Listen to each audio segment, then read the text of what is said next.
আপনার বাচ্চাকে ছোট দেশি মুরগির বাচ্চা এভাবে রান্না করে দিন, সে সহজেই প্লেট ফাঁকা করে ফেলবে। হ্যাঁ বন্ধুরা, আজ নিয়ে এসেছি বাচ্চাদের জন্য স্বাস্থ্যকর ছোট দেশি মুরগি বাচ্চা রান্না। তো চলুন শুরু করি। আমি শুরুতেই মাংসগুলো নিয়ে নিয়েছি এবং যে মশলাগুলো লাগবে আমি সেগুলো রেডি করে নিয়েছি। এবার প্যানে আমি তেল দিয়ে দিব। তেলটা আপনি আপনার পরিমাণ মতো দিবেন। আমি তো পরিমাণ মতো দিয়েছি।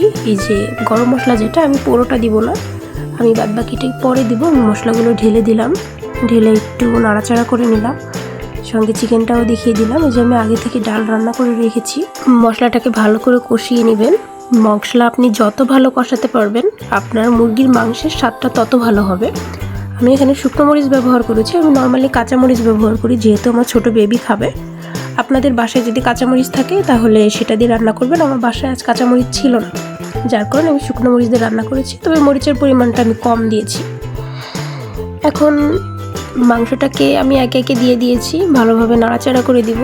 আপনি মনে রাখবেন যত সুন্দরভাবে নাড়াচাড়া করতে পারবেন আপনার মাংসের স্বাদ, মাংসের টেস্ট তত বেশি আসবে।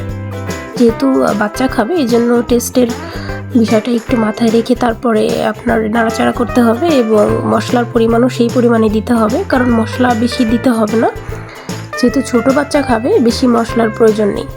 এবার আমি এটাতে পানি অ্যাড করে দিব, তবে অবশ্যই একটু ঝোল ঝোল রাখবো, কারণ দেশি ছোট বাচ্চা মুরগি নর্মালি ঝোলটাই বেশি ভালো লাগে আর এটাতে টেস্টটাও বেশি ভালো আসে।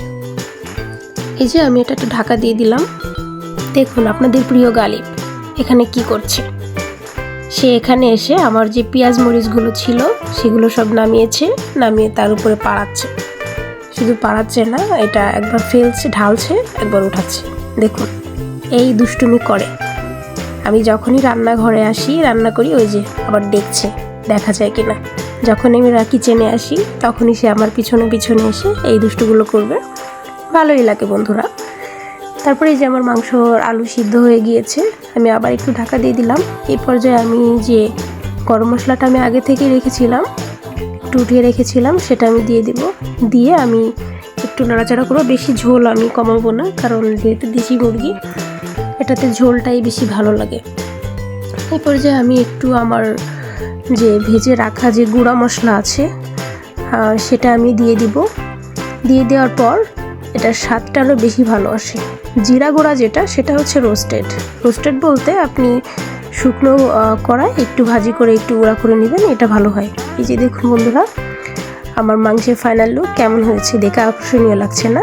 হ্যাঁ, এবার আমি একটু আমার প্লেটে একটু ডেকোরেশন করে নিব। যেহেতু আমার বেবি খাবে ওর জন্য আমি উঠিয়ে নিলাম, উঠিয়ে ওকে আমি খাইয়ে দিব। কেমন হয়েছে বন্ধুরা রেসিপিটা? আমার কাছে তো অনেক ভালো লেগেছিল। আপনাদের কাছে আমার বাচ্চাটাও খুব ভালো মজা করে খেয়েছে। আপনাদের কাছে কেমন লেগেছে আমাকে জানাবেন, অবশ্যই জানাবেন। আর আমার ভিডিওটা যদি আপনাদের ভালো লাগে তাহলে লাইক, কমেন্ট, শেয়ার করে দিবেন। Thank you.